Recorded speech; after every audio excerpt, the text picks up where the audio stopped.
I'm a taxpayer. I'm a taxpayer. You work for me.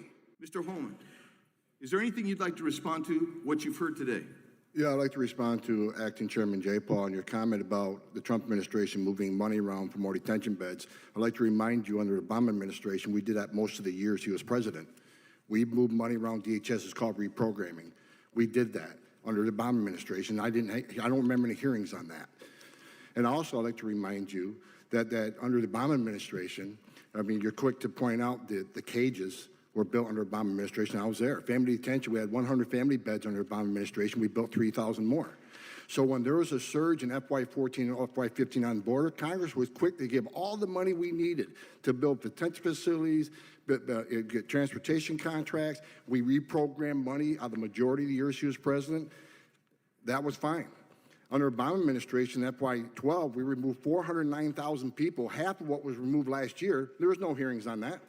So this is about transparency. Let's be factual about it. The time of the gentleman has expired. Since you did address some comments at me, I'll just say that I didn't like it under the Obama administration either. In fact, well, be honest with the American people. You can't point out faults in the Trump administration when it happened under the Obama administration. That's dishonesty. It's pathetic and it's sad. Mr. Homan, I control the time, and I am the chairwoman of the committee. Thank you for respecting that. I didn't like it under the Obama administration, and I'll remind you, Mr. Homan, that you also testified before Congress in support of the Obama's Priorities Enforcement Program before the Senate Judiciary Committee on May 19th, 2016, which had a very different approach. Well, can I respond to that? Can I respond to that? No. Of course not. And Mr. Homan, I want to give you some time, but I do want to ask one quick question, and I want to make one quick statement. I find it very offensive that anybody would compare any federal employee, frankly, to someone who, the Gestapo or running Nazi concentration camps. That is very offensive. I have 15 seconds and I yield it to you. Thank you for saying that. I wish somebody in Democratic leadership would say that out loud. Look, you want to know why there's 50,000 people in detention? You want to know why we have 1 million illegal entries in the United States? You want to know why we have these issues? Because you have failed to secure the border. You have failed to work with this president to close the 3 loopholes we've asked for 2 years to close. So if you want to know why this issue exists, you need to look in the mirror. You have failed American people for not securing the border and closing loopholes. Mr. Homan, please respect the chair and the authority of the chair. The time of the gentleman has expired. I've asked you politely to let me go beyond my time, and you let other people go beyond their time, but not to Tom Homan. He don't get me go beyond his time. Mr. Homan, we have approved an agreement between the Republicans and the Democrats with the ranking member. We increased the time of one witness, one member of Congress who was interrupted by a protest. That is done with the approval of the ranking member. Please respect the chair's authority. I respect the chair's authority, but the chair... Mr. Homan! You work for me. I'm a taxpayer. I'm a taxpayer. You work for me. Ms. Homan, again, been one of them days you've sort of not had time. I appreciate it. First of all, I think everybody needs to be reminded entering this country illegally is a crime. There's no prerequisite. You got to commit yet another crime to enforce the law. That's the law you enacted. A young lady over here mentioned 26 deaths in ICE custody. Wrong. That number's 9, and 1's too many. But out of the majority of those 9 deaths, which is the lowest of any federal and state facility, most of them died within days of detention. It wasn't ICE's fault. They came in ICE's custody in bad condition. So, and the year before that, majority more heart attacks. I don't know how heart attacks happen across this country every day. I don't know how you prevent that. So 9, not 26. And finally, I'll say this, sir. Your comment about me wanting to assault a lawmaker. Let me explain myself to that. Probably not the right thing to say. But I was angry. Let me tell you why you're angry. Because you or no one else in this room has seen what I've seen in my 34 years. You didn't stand in the back of a tractor trailer shot my 19 dead aliens that suffocated to death because the smuggler didn't care, including a 5-year-old boy. What do you think his last 30 minutes were like? I was there. I seen it, I smelled it, I saw it, and I had a 5-year-old boy at the time, and it changed me for the rest of my life. I've seen people who couldn't pay their smuggling fees get stabbed in the face 22 times. 31% of the women are being raped crossing this border. Children are dying. Cartels are getting rich. Why am I angry? Because you haven't done anything to fix it. Nothing. We've been up here for 2 years trying to close the 3 loopholes that Collins said needs to be closed. And you haven't taken one action. But if there's a policy or initiative that's going to cause an illegal alien to be arrested or be detained or be removed, we're going to have a hearing within days. within days. But I'm still waiting on hearing on sanctuary cities because these people's lives have been changed forever. Where's the hearing on sanctuary cities? Where's the hearings? Where's the hearing on the asylum abuse? Where's the hearing on the TVPRA so we treat children from Central America better? That's why I'm angry, sir. I know it's not paying attention, but that's why I'm angry, because you have not seen what I've seen, and it affected me in my life. I spent my career trying to save lives.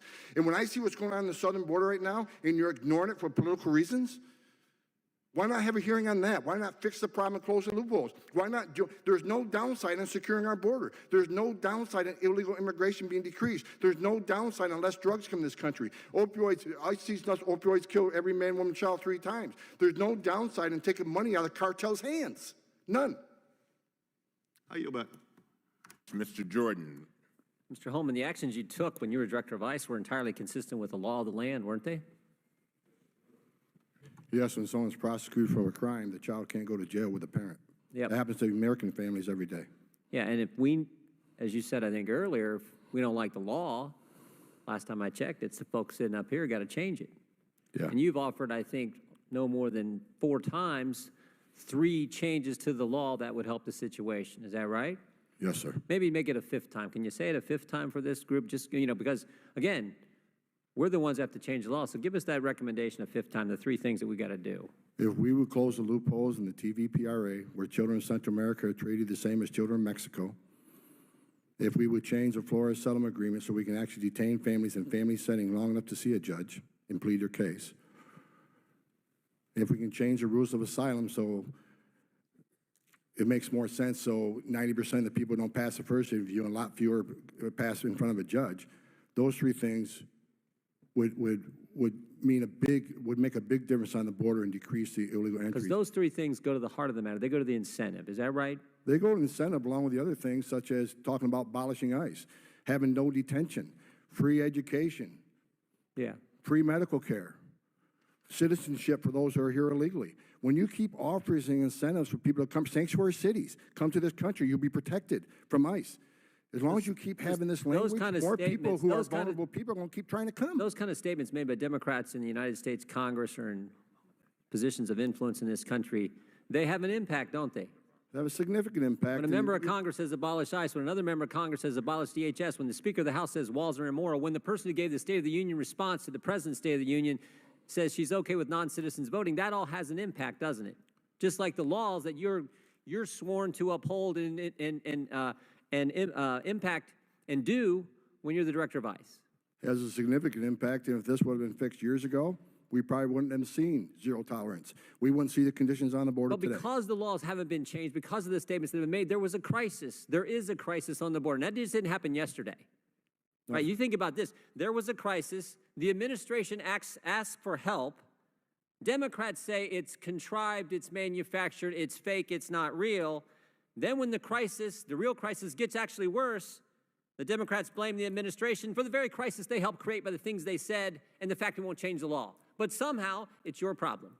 Somehow, it's the president's problem. And we have Ms. Costello, who went down there, her team went down there and looked this all over as the Inspector General, said there's some concerns that she has, and the cause of the concerns they're trying to ascertain. Now, she also said agents are doing, I think your statement was, agents are doing their level best. Is that right, Ms. Costello? That's the experience of our inspectors. So the at their visits. Inspector General goes down there with your team, and you conclude the agents, the people that Mr. Homan used to represent, are doing their darn best they can do, but they're overwhelmed. And then you also said in your statement, in your answers a few minutes ago, you're trying to ascertain the cause. Well, that's pretty simple to figure out the cause. It's the numbers. In October, 60,000 apprehensions and inadmissibles on the border, October of last year. You know what it was in May of this year? 144,000. We know the cause. They're all coming.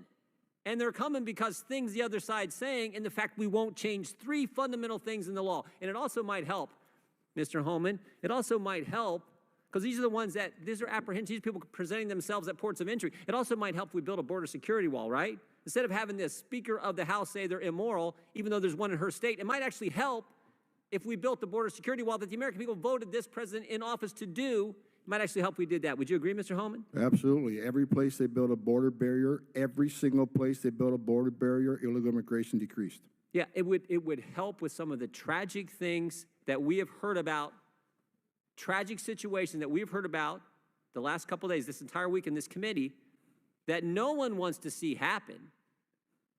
The young mother who lost her daughter, it's tragic. No one wants those, but if we did the things you're talking about, we could help avoid some of those kind of incidents from happening in the future. Is that right, Mr. Homan? Yeah, if I can respond And to you're that. the guy who has lived it, breathed it, felt it, managed it. You know more than, you have more expertise in this area than anyone in this room. Is that right?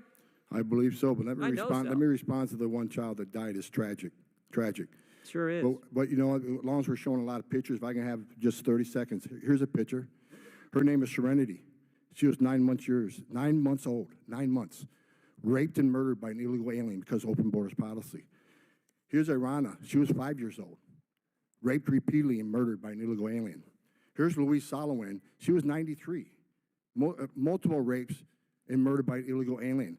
Here's a 16-year-old. Here's a law enforcement officer. I got hundreds of these in my desk drawer. So I've seen tears for people today, and I understand that. It's tragic when anybody dies. But let's not forget the angel moms and dads who I've all met and got to know. Their children died, and they're separated forever. It's not a matter of location. They're dead. And a secure border would help prevent some of this. Sanctuary cities does not help this. Sanctuary cities this will increase because of the push of sanctuary cities. Come to our country, we'll protect you. You can even commit a crime, be in our county jail. We're not going to ice into the jail.